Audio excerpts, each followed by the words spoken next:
آخر میں یہ بات سمجھا رہا تھا کہ ایک اللہ کا فیصلہ ازلی ہے جو اس نے شروع سے ہی فرما دیا ہے، اس میں کوئی تبدیلی نہیں ہو سکتی ہے۔ کوئی بڑے سے بڑا نبی بھی اگر دعا کر دے،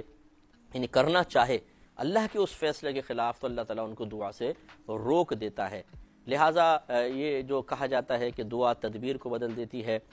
تقدیر کو بدل دیتی ہے، یا تدبیر تقدیر کو بدل دیتی ہے، اس سے مراد وہ اللہ کے ازلی فیصلے نہیں ہیں، کیونکہ ان میں تبدیلی کی کوئی گنجائش نہیں ہے، بلکہ یہ اصل میں فرشتوں کو صحیفے صحائف دیے جاتے ہیں جن میں اللہ تعالیٰ کا وہ ازلی فیصلہ بھی لکھا ہوتا ہے۔ اس کے علاوہ اور بہت ساری فرضی صورتیں اللہ تعالیٰ لکھ کر ان کو دے دیتا ہے۔ اب وہ فرشتوں کو خود بعض اوقات نہیں پتہ ہوتا کہ اس میں سے ان تمام صورتوں میں سے اللہ کا ازلی فیصلہ کون سا ہے۔ فرشتوں کو بھی اس وقت پتہ چلتا ہے جب ان میں سے کوئی ایک بات ظہور پذیر ہو جاتی ہے۔ میں آپ کو سمجھا رہا تھا، ایک اور مثال سے عرض کر دیتا ہوں۔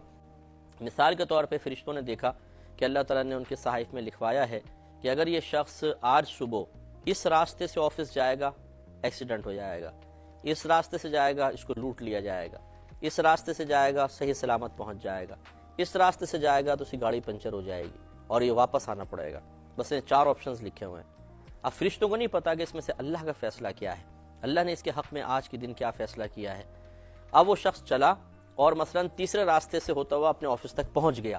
اور وہ آفس میں بیٹھا ہوا ہے، تو فرشتوں کو پتہ چلا اچھا اللہ کا فیصلہ یہ ہے، کیونکہ اللہ کے فیصلے کے خلاف تو ہو نہیں سکتا۔ تو معلوم یہ ہوا کہ 3 اللہ کے فیصلے نہیں تھے، یہ ایک اللہ کا فیصلہ تھا، تبھی وہ وہاں تک پہنچ گیا، کیونکہ وہ اللہ کے فیصلے کے خلاف نہیں کر سکتا، اللہ تعالیٰ کے فیصلے کو رد نہیں کر سکتا۔ یہ تو ایک ہے اس شخص کی اپنی مرضی۔ اب مثال کے طور پہ وہ شخص گھر سے چلنے لگا، اس کی والدہ نے دعا دی کہ اللہ تو اس کو 7 خیریت کے آفس تک پہنچانا۔ اب یہ باہر نکلا، اس نے سوچا اس راستے سے جاؤں، اس سے جاؤں، اس سے جاؤں یا اس سے جاؤں۔ اب ایک دم اس کے دل میں خیال ہے چلو اس راستے سے جاتا ہوں۔ وہ گیا اور سیدھا آفس تک پہنچ گیا، آرام سے صحیح سلامت پہنچ گیا۔ تو اس کا مطلب یہ ہوا کہ ماں کی دعا کی برکت سے وہاں تک پہنچا۔ جب ماں کی دعا کی برکت سے وہاں تک پہنچ گیا تو وہ 3 جو راستے تھے، جس میں ایک میں جاتا تو مر جاتا، ایک میں جاتا لٹ جاتا، ایک میں جاتا گاڑی پنچر ہو جاتی، وہ 3 تو رد ہو گئے نا۔ تو ہم یہ کہہ سکتے ہیں کہ ماں کی دعا نے یہ 3 جو 4 تقدیریں یا 4 صورتیں لکھی ہوئی تھیں، ان میں سے 3 کو رد کر دیا، ایک پوری ہو گئی۔ لیکن اس میں آپ غور کریں تو ماں کا کچھ بھی کمال نہیں ہے، اس لیے کہ وہ ایک جو پوری ہو رہی ہے وہ تو فیصلہ خداوندی تھا، وہ تو ہونا ہی تھا۔ بس یہاں اتنا ہوا کہ ماں کی دعا اس فیصلہ خداوندی کے مطابق ہو گئی۔ تو اب ہم یہ کہہ سکتے ہیں یعنی جو اگر بالفرض کوئی اللہ کے ولی ہیں، وہ مطلع ہو گئے فرشتوں کے صحائف میں کیا لکھا ہوا تھا، اور انہوں نے کہا کہ ماں کی دعا کی برکت سے تم آفس تک پہنچ گئے، اگر ماں کی دعا نہ ہوتی تو شاید تم اس میں جاتے مر جاتے، اس میں جاتے لٹ جاتے، اس میں جاتے ایکسیڈنٹ ہو جاتا۔ تو اس کا مطلب یہ ہوا کہ ماں کی دعا نے فیصلے کو یعنی تقدیر کو بدل دیا۔ تو تقدیر بدلنے سے مراد بس اتنا ہی ہوتا ہے کہ جو فرشتوں کے صحائف میں مختلف صورتیں لکھی ہوتی ہیں، ان میں سے بعض اوقات تدبیر کی وجہ سے یا دعا کی وجہ سے وہ صورت متعین ہو جاتی ہے جو اللہ کا فیصلہ ہی ہوتا ہے، تو بس وہ کام ہو جاتا ہے، باقی سارے رد ہو جاتے ہیں۔ ورنہ ایسا نہیں ہو سکتا کہ اللہ نے ازلی طور پہ ایک فیصلہ کیا۔ مثال کے طور پر میرے لیے اللہ کا فیصلہ یہ ہے کہ یہ 50 سال میں مر جائے گا، مثال کے طور پر۔ اب ایسا نہیں ہو سکتا کہ کوئی بزرگ دعا کر دے تو میں 52 سال تک زندہ رہ جاؤں، میں صدقہ کر دوں تو 53 سال میری عمر ہو جائے، یہ نہیں ہو سکتا۔ کیوں؟ اس لیے کہ اگر ایسا ہو تو اللہ کا فیصلہ 50 سال کا ہے اور بزرگ کی دعا سے کیا ہو گیا 53 سال، تو اس کا مطلب ہے کہ ان کی دعا اتنی طاقتور ہو گئی کہ اس نے اللہ کے فیصلے کو بدل دیا، یہ نہیں ہو سکتا۔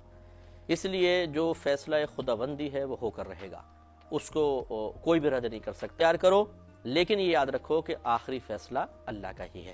آپ کو مجھے بھی اس بات کو سمجھنا چاہیے، اگر ہم سمجھ جائیں گے تو نہ ہمیں پچھتاوا ہوگا، نہ ہم ڈپریشن کا شکار ہوں گے، نہ جھنجھلاہٹ پیدا ہوگی، نہ اللہ پہ غصہ آئے گا۔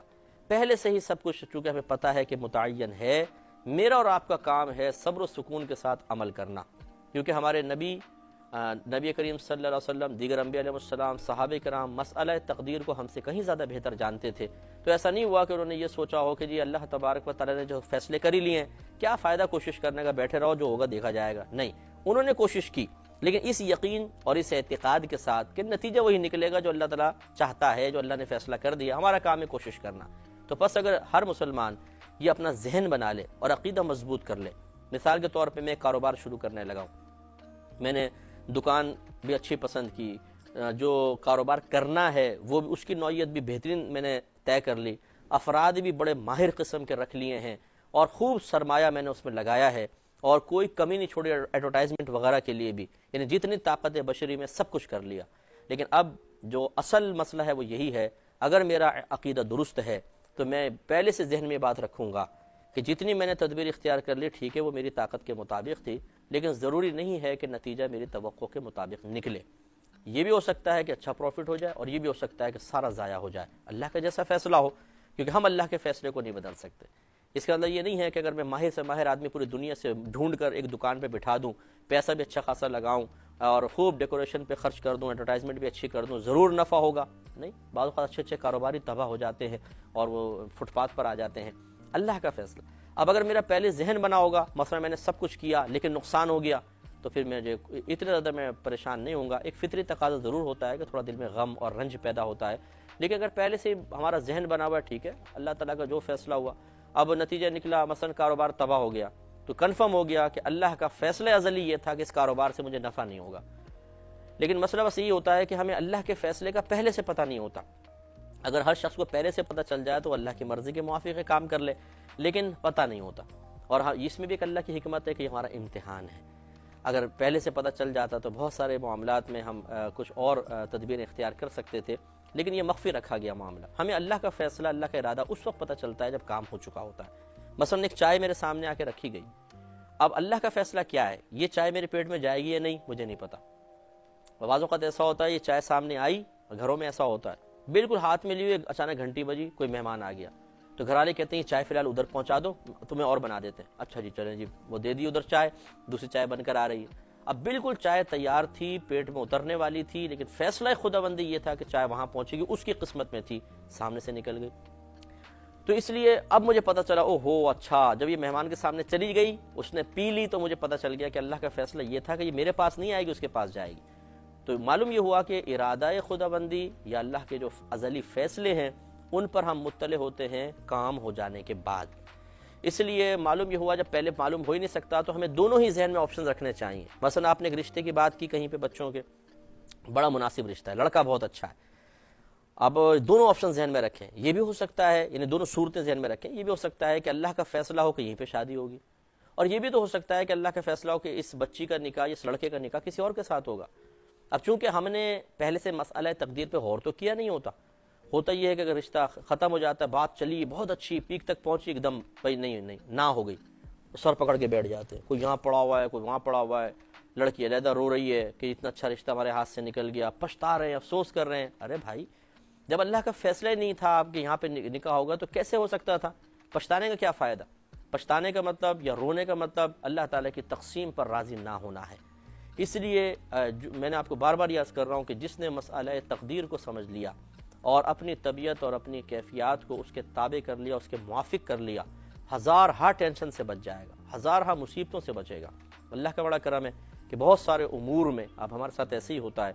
مثال کے طور پر اگر کوئی نقصان ہو جاتا ہے تو وہ اتنا صدمہ نہیں ہوتا کہ جتنا ایک عام آدمی کے شاید دماغ کی رگیں پھٹ جائیں، ہمیں اتنا صدمہ نہیں ہوگا۔ کیوں؟ اس لیے کہ ہمیں معلوم ہے کہ اللہ کا ارادہ یہ تھا، اور جب ہمارا رب ہمارے لیے کہ ارادہ کر رہا ہے تو وہ تو 70 ماؤں سے زیادہ مہربان ہے۔ وہ ارادہ مجھے سمجھ میں آئے یا نہ آئے، میرے حق میں ضرور مفید ہوگا۔ اس لیے کہ ایک ماں اپنے بچے کے لیے اس کے نقصان کا فیصلہ نہیں کر سکتی ہے، اسے تکلیف دینے کا فیصلہ نہیں کر سکتی ہے، تو جو رب کریم، جو ذات مبارکہ 70 ماؤں سے زیادہ مہربان ہے، وہ ہمارے حق میں ہمارے خلاف کیسے فیصلہ کر سکتی ہے اور ہمیں تکلیف کا ارادہ کیسے کر سکتی ہے؟ ضرور اس میں حکمت ہے۔ لیکن یہ بالکل ایسا ہی ہوتا ہے جیسے ایک ماں، بچہ اسکول نہیں جا رہا، ماں نے پکڑ کے پٹائی کر دی، کیوں نہیں جا رہا؟ بچہ کہتا جی بڑا مارا ہے، تکلیف مجھے پہنچائی ہے، لیکن دیکھنے والے کہتے ہیں نہیں صحیح ہے، اس تکلیف میں بھی تمہارے لیے ایک فائدہ ہے، اس لیے کہ اگر تمہیں ماں نہیں مارے گی، تم کھیل کود کرو گے، پڑھو گے نہیں، تو بڑے آدمی کیسے بنو گے؟ یہی ہمارے ساتھ ہوتا ہے کہ بعض اوقات اللہ تعالیٰ جو ہمارے حق میں فیصلے کرتا ہے وہ بہت نفیس ہوتے ہیں اور بڑی حکمت والے ہوتے ہیں، لیکن اس کی حکمت کی گہرائی تک ہم نہیں پہنچ پاتے، اور جو بچوں کو ایسا ذہن رکھتے ہیں وہ پھر رونے لگ جاتے ہیں، یہ اللہ نے کیوں کر دیا، ایسا کیوں ہو گیا، کاروبار میں ترقی کیوں نہیں ہو گئی، میری نوکری کیوں چھوٹ گئی، کیوں کا سوال وہاں پیدا ہوتا ہے جہاں عقیدہ کمزور ہوتا ہے، جہاں پہ طبیعتیں اللہ تبارک و تعالیٰ سے ابھی کامل طور پہ موافقت نہیں رکھتی ہیں، اس کے فیصلوں سے موافقت نہیں رکھتی ہیں، تو پرابلمز ہوتے ہیں۔ اسی میں لوگ خودکشیاں کرتے ہیں۔ آپ دیکھیں کتنے لوگ خودکشی کیوں کرتے ہیں؟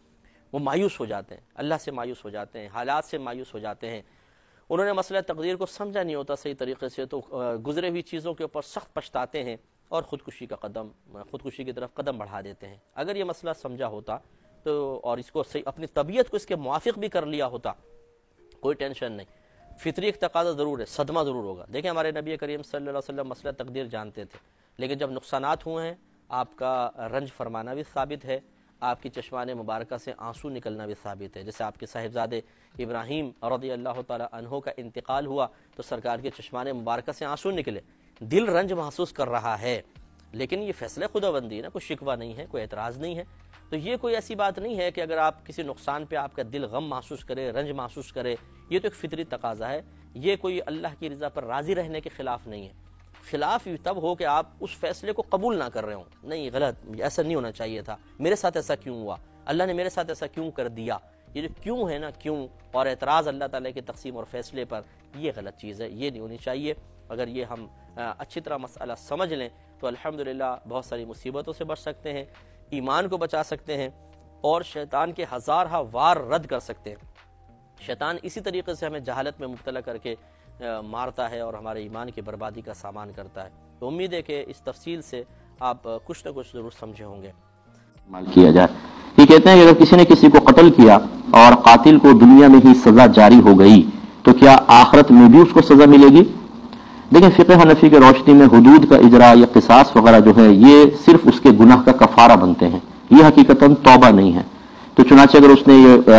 اس کو قصاص میں مار دیا گیا, جیسے جان کے بدلے جان, یا کوئی عرف تلف کیا تھا اس کا عرف تلف ہو گیا, اور اسی طرح یہ دیت وغیرہ کے مسائل جو ہوتے ہیں, اس سے گناہ کا کفارہ تو ہو گیا, لیکن ابھی توبہ کرنی ہوگی. توبہ نہیں کرے گا تو آخرت میں سزا ہو سکتی ہے. لہذا بہتر صحیح یہ ہے کہ جو قاتل ہے جب اس کو پھانسی دینے لگے تو اپنے گناہ پر توبہ کرے, پھر وہ پھانسی چڑھ جاتا ہے جیسے تو اس کے گناہ کا کفارہ بھی ہو جائے گا, تو اللہ کی بارگاہ میں انشاءاللہ اگر مقبول ہوگی توبہ تو پاک و صاف پہنچے گا. ایک اور یہ فضیلت جو ہے ہمارے سامنے آتی ہے. اچھا مفتی صاحب یہ فرمائیے گا کہ غار ثور کے حوالے سے جو آپ کا 3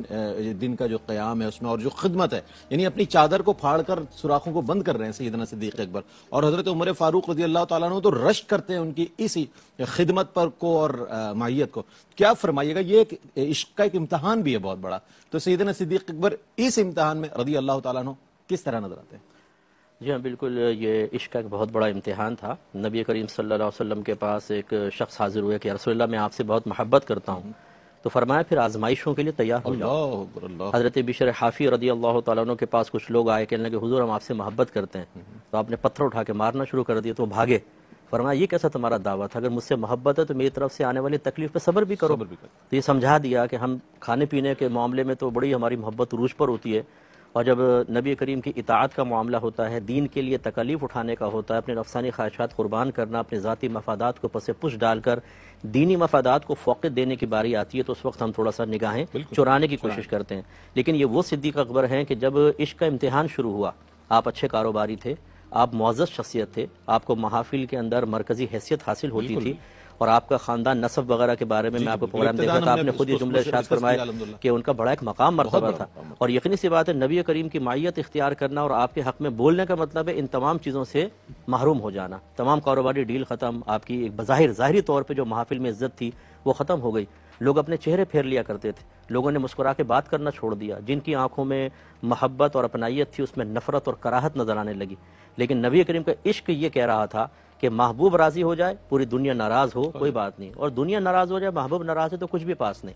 اور پھر جب آپ چلے ہیں ہجرت میں, خاص طور پر آپ کبھی نبی کریم کے آگے چلتے ہیں, کبھی پیچھے چلتے ہیں, اور جب سرکار سوال کرتے ہیں وہ بغیر آپ آگے کیوں چلتے ہیں, کیا اس وجہ سے کہ کوئی حملہ کرے تو پہلے آپ پر ہو؟ اور رسول اللہ بالکل یہی بات ہے, جب میں خطرہ محسوس کرتا ہوں تو آپ کے آگے آ جاتا ہوں کہ پہلے مجھ پر حملہ ہو, اور میں پیچھے خطرہ محسوس کرتا ہوں تو فوراً آپ کے پیچھے آ جاتا ہوں. تو یہ عشق اور محبت ایک امتحان لے رہی ہے, محبوب کو چوٹ نہیں لگنی چاہیے, پہلے میں ختم ہو جاؤں, پھر اس کے بعد اگر آپ غور کریں کہ اگر صدیق اکبر کو کچھ ہوتا, آپ فرض کر لیں اس کے بعد نبی کریم پر ہی حملہ ہوتا,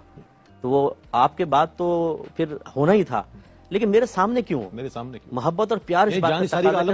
ساری کا عالم. اور پھر جب یہ غار ثور کا مسئلہ دیکھیں, آج بھی آپ دیکھیں وہاں پہ جن کو ہائٹ فوبیا وہ چڑھ نہیں پاتے, حالانکہ راستہ اچھا بنا دیا گیا ہے, لیکن جب اس پہاڑ کے پاس پہنچے ہیں تو صدیق اکبر رات کا اندھیرا ہے, اجالا نہیں ہے, اور کہتے ہیں رسول اللہ میرے کندھے پہ سوار ہو جائے, میں آپ کو لے کے چلتا ہوں. آپ یہ دیکھیے سرکار کو اٹھا کر اور چڑھنا اس پہاڑی کے اوپر, یہ عشق جو ہوتا ہے نا, عشق اور محبت یہ آدمی میں وہ طاقت پیدا کر دیتا ہے. اور سنگلاخ پہاڑ ہے, راستہ ہموار ہو گیا, تو راستہ ہموار بنا دیا گیا چڑھنے کے لیے. اس وقت کو آپ غور کیجیے, رات کا اندھیرا ہے, اور جیسے غار میں جا کر آپ نے جیسے فرمایا آپ نے کہ وہ سوراخ بند کر رہے ہیں، تو درمیان میں بھی تو سوراخ ہے نا، کوئی بھی جانور حملہ کر سکتا ہے، کیڑا کانٹا، اور رات میں آپ کو پتا ہے رات کے حشرات الارض باہر نکلتے ہیں، لیکن سرکار کو لے کے وہاں پہنچنا اور پھر سرکار کو ٹھہرا کے رسول اللہ پہلے میں جاؤں گا، اندر جا کے تمام سوراخ بند، اور پھر وہ کہتے ہیں اس شاک کہ وہ سانپ عرصہ دراز سے اللہ کی عطا سے اس کو الہام تھا کہ نبی کریم تشریف لائیں گے تو زیارت چاہتا تھا، وہ حملہ کرنا نہیں چاہتا تھا۔ صدیق اکبر نے انگوٹھا لگایا تو اس نے پھر پیار سے ذرا مظاہرہ کیا تو وہ اثر اس کا ظاہر ہوا، لیکن سرکار گود میں تھے، صدیق اکبر ہلے بھی نہیں، کیونکہ عشق اس بات کا تقاضا کرتا ہے جان چلی جائے محبوب کی نیند خراب نہیں ہونی چاہیے، لیکن وہ آنسو جب ٹپکے ہیں تو سرکار آگے تو سرکار نے فرمایا صدیق کیا ہوا؟ عرض کیا رسول اللہ شاید کسی جانور نے کاٹ لیا ہے، سرکار نے اپنے لعاب دہن اقدس لگایا اور وہ ٹھیک ہوا۔ تو خلاصہ کرام یہ کہ صدیق جو کرنا تھا وہ کر گزرے، وہ تو اللہ نے زندگی رکھی تھی تو باقی رہے۔ تو عشق اور محبت اسی بات کا تقاضا کرتا ہے کہ کہیں تو عقل عشق کے آداب سکھاتی نظر آتی ہے عقل، اور کہیں عشق یہ کہتا ہے عقل کو کہ اب تم سو جاؤ، اب اگر عقل درمیان میں آ گئی تو عشق متاثر ہوگا۔ دونوں مظہر ہمیں ادھر نظر آتے ہیں، کامیابی کی کوشش کرنی چاہیے۔ بہت اچھی بات ہے۔ اچھا مفتی صاحب میں چاہوں گا پیغام کی صورت میں، چونکہ سیدنا صدیق اکبر رضی اللہ تعالیٰ عنہ مشاہیر اسلام میں وہ عظیم شخصیت ہیں کہ جو ہمارے لیے سرچشمہ ہدایت ہے، ایک طریقے ہدایت کے سرچشمے ہیں، تو ایسی شخصیات کے لیے ARYQ TV کا ایسے پروگرام کو ترتیب دینا، مفتی عامر صاحب نے بڑی محنت سے ماشاءاللہ اس کانٹینٹ کو تیار کیا اور بہت خوبصورت انداز میں پیش کیا، اس کی ضرورت اہمیت کے حوالے سے کچھ ارشاد فرمائیے گا۔ جیسے کہ اب یہ جواب سے اور آپ کے کیے گئے سوال سے ظاہر ہے کہ صرف کسی کا ذکر کر لینا، فضائل و مناقب بیان کرنا، یہ بھی کوئی معمولی چیز نہیں ہے، اللہ کی طرف سے باعث نزول رحمت ہے اور بہت بڑی سعادت کی بات ہے، لیکن بعض اوقات ایک چیز کو ہم مقصود اصلی سمجھ رہے ہوتے ہیں، حالانکہ وہ اس ایک اور مقصود اصلی کا وسیلہ اور ذریعہ ہوتا ہے۔ یہ چیزیں اس لیے ذکر کی جاتی ہیں تاکہ ہمارے آنے والی نسلوں کا ایک تو تاریخ سے اور اکابرین سے تعلق مضبوط سے مضبوط تر ہوتا چلا جائے، دوسرے وہ اس بات پر غور کریں کہ آخر ان کو اتنا بڑا مقام و مرتبہ کیسے حاصل ہو گیا۔ وہ خالی باتیں کر کے تو نہیں ہوا نا، انہوں نے ہر طریقے سے قربانیاں دی ہیں، مالی قربانی، جاری قربانی، نبی کریم صلی اللہ علیہ وسلم کی زبان اقدس سے بعد میں نکلتی ہے، بھووں کے اشارے سے وہ سمجھ کر اور کام کر رہے ہیں۔ آج ہمارا کیا معاملہ ہے؟ ابھی جو عزت کی بات کی ہے، اگر آپ کی والدہ آپ سے پانی مانگے، آپ کے والد صاحب آپ سے کچھ اور کام کہیں، آپ کا استاد کہے، مسجد کے امام صاحب کہیں اور آپ کہیں کہ میں نہیں کرتا ہوں، یا جان بوجھ کے کٹ مار کے نکل جائیں، اگر کچھ کہنے بھی لگے تو یقیناً ان کے دل میں آئے گا کہ یار یہ کیسا بدتمیز آدمی ہے، آئے گا نا ذہن کے اندر، اور اس کو دیکھنے والے بھی کہیں گے یار تم نے بے ادبی کی ہے، دیکھو وہ کچھ کہنا چاہ رہے تھے، تم نے کہنا نہیں مانا۔ میں اب یہ نہیں کہتا ہوں کہ ہم گستاخیاں کر رہے ہیں، لیکن نادانستہ طور پہ اس کا ارتکاب ہو جاتا ہے، اس اعتبار سے کہ جب نبی کریم کا فرمان ہمارے سامنے آتا ہے، صدیق اکبر یا صحابہ بطور مثال اپنے آپ کو رول ماڈل کے طور پر اطاعت کے لیے پیش کرتے نظر آتے ہیں، اس کے باوجود ہم نبی کریم کے فرمان کو سن کر حالات بھی موافق ہیں، عمل بھی کر سکتے ہیں، لیکن بعض اوقات تو مجبوری ہوتی ہیں، وہ مستثنی صورت ہے، عمل کر سکتے ہیں، لیکن وہاں صدیق اکبر کی اطاعت یاد نہیں آتی، وہاں قربانیاں یاد نہیں آتی، وہاں جان کا نذرانہ دینا یاد نہیں آتا، وہاں ہمیں ذاتی مفادات اور سب سے بڑھ کر نفسانی مفادات، جو ہمارا دشمن ہے نفس، جو شیطان ہمارا دشمن ہے، ہم ایک دفعہ ان کی مان لیتے ہیں لیکن نبی کی بات نہیں مانتے۔ صدیق اکبر کو رول ماڈل بنا کر اس طرز کو اختیار کرنے کی ضرورت ہے۔ بہت شکریہ ادا کروں گا